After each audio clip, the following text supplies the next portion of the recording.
অধিকাংশ মসজিদের ইমামের পিছনে নামাজ হয় না, কেন নামাজটা পড়েন আমার বুঝে আসে না। ইমাম হওয়ার জন্য কিছু শর্ত আছে, এর মধ্যে একটা হইলো যে ইমাম গুলাম হইতে পারবো না, ইমাম হওয়া লাগবে স্বাধীন।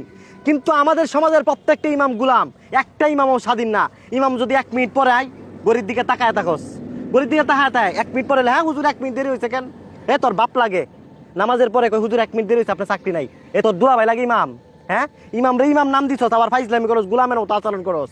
ওই ইমাম কি তোর বাপ লাগে?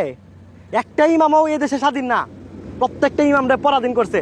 একদিন ছুটি নিয়ে গেলে হুজুর আপনার বাদ যাওয়ান লাগে না তোর বাদ যাওয়ান লাগে? হুজুর একটা দিন ছুটি দেয় না ইমামরে, একটা টিয়া বেতন বাড়ায় না। হাই রে ফাইজলামি। এই ইমামের পিছনে তো নামাজ হইতো না, একটারও নামাজ হইতো না। কারণ ইমাম হওয়ার জন্য একটা শর্ত হইলো ইমামরা আজাদি হইতে হইব।